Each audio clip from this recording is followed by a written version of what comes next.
नमस्कार. श्री स्वामी समर्थ.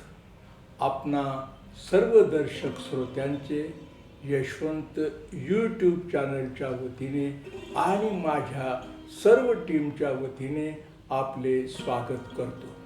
आज मर्यादा पुरुषोत्तम प्रभू रामचंद्राचा जन्मदिवस, त्यानिमित्ताने आपणा सर्वांच्या वतीने मी त्यांना साष्टांग दंडवत घालतो. प्रभू रामचंद्रांना मर्यादा पुरुषोत्तम ही जी बिरुदावली दिलेली आहे ती फार महत्त्वपूर्ण आणि अर्थपूर्ण सुद्धा आहे. ह्या बिरुदावलीमध्ये खूप आशय, भावार्थ आणि मतितार्थ आहे. प्रभू रामचंद्र म्हणजे अपार दयेचा सागर. प्रभू रामचंद्र म्हणजे भक्तिभाव करणाऱ्यावर प्रसन्न होणारं दैवत. प्रभू रामचंद्र म्हणजे कारुण्य. प्रभू रामचंद्र म्हणजे दयाभाव. प्रभू रामचंद्र म्हणजे मित्रत्व. आणि प्रभू रामचंद्र म्हणजे अतिशय उदार अंतःकरण. थोडक्यात म्हणजे प्रभू रामचंद्र दया, क्षमा, शांती आणि करुणा यांचं मूर्तिमंत प्रतीक आहे. आणि म्हणून आद्य वाल्मिकीपासून तर अलीकडच्या गदिमापर्यंत या सर्वांनी प्रभू रामचंद्राचे गुणगान विविध प्रकारे त्यांच्या दृष्टिकोनातून गायलेले आहेत. कबीराने वर्णन केलेलं आहे, तुलसीदासांनी वर्णन केलेलं आहे. आणि म्हणून जगाच्या पाठीवर जेथे कोठे हिंदू आहेत त्या सर्वांच्या अंतःकरणामध्ये, त्यांच्या हृदय सिंहासनावर प्रभू रामचंद्र हे आरूढ झालेले आहे. अशा ह्या पुरुषोत्तमाचे आणखी काही पैलू हे आपण जाणून घेतले पाहिजे. मर्यादा पुरुषोत्तम प्रभू रामचंद्राचे गारुड अनेक सहस्रके, शतके, दशके लोकांच्या मनावर आजही टिकून आहे. याचं रहस्य काय, याचा जर आपण अंतर्मुख होऊन विचार केला आणि त्यांचे विचार, आचार आपण स्वतःमध्ये रुजविण्याचा प्रयत्न केला तर आपलं जीवन हे अतिशय सुखी, समाधानी आणि आनंदी झाल्याशिवाय राहणार नाही. केवळ हिंदू धर्मावरीलच नव्हे तर इतर धर्मियांच्या मनावर सुद्धा पुरुषोत्तम, मर्यादा पुरुषोत्तम प्रभू रामचंद्राचे गारुड टिकून आहे. प्रभू रामचंद्र म्हणजे दयाभाव. हा पुरुषोत्तम म्हणजे सर्वांचा आधारवड. हा पुरुषोत्तम म्हणजे एकवचनी, एकबाणी आणि लोकांच्या भावभावनांची आदर करणारा, भावभावनांची कदर करणारा आणि लोकांच्या भावभावना शिरोधार्य मानून त्यांच्या न्यायबुद्धीला स्मरून वागणारा, वर्तन व्यवहार करणारा हा मर्यादा पुरुषोत्तम सर्वश्रेष्ठ असा आहे.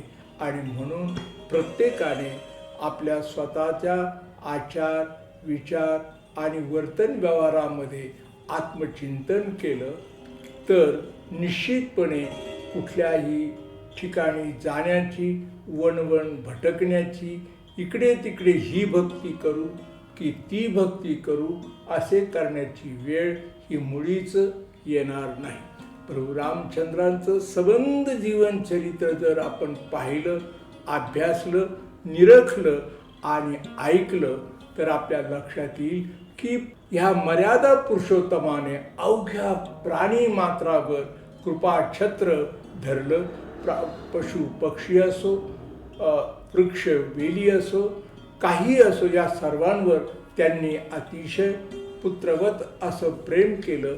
ते आदर्श पती होते, आदर्श पुत्र होते, आदर्श बंधू होते, आदर्श सेनापती होते, आदर्श असे राजनैतिक कर्तबगार राजे सुद्धा होते. आणि या सर्व गुणांचा समुच्चय असून सुद्धा ते कमालीचे त्यागी होते.